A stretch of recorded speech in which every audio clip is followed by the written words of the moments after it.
গণঅভ্যুত্থানকে ধারণ করে জাতীয় নাগরিক পার্টি আগামীর বাংলাদেশ গড়তে চায় বলে জানিয়েছেন দলটির আহ্বায়ক নাহিদ ইসলাম। মঙ্গলবার ভোলায় এক পথসভায় তিনি বলেন, ইনসাফ ভিত্তিক রাষ্ট্র প্রতিষ্ঠায় জুলাইয়ের মতো সবাইকে মাঠে থাকতে হবে।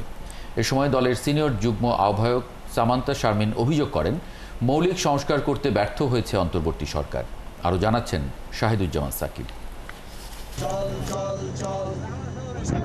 পদযাত্রার ১৫তম দিনে জাতীয় নাগরিক পার্টির গন্তব্য জুলাই গণঅভ্যুত্থানে সবচেয়ে বেশি শহীদের জেলা ভোলায়।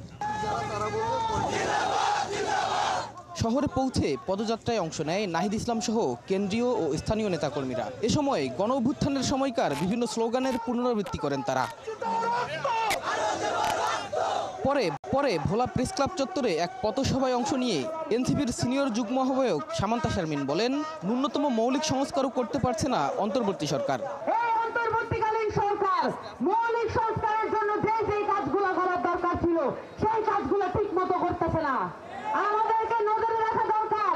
আপনারা দেখবেন ভোলায় ৫৭ জন শহীদ পরিবার আছে।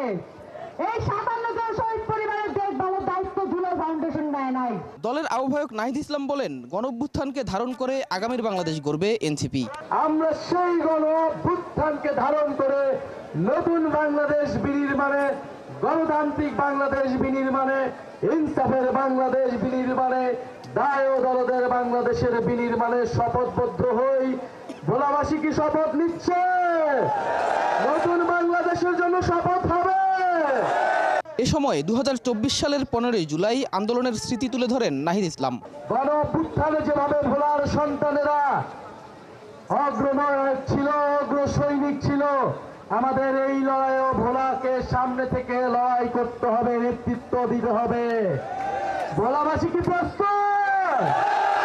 ভোলায় পথসভা শেষে বরিশালের উদ্দেশ্যে রওনা হয় নাগরিক পার্টির নেতারা। শাহিদুজ্জামান সাকিব, ৭১, বরিশাল।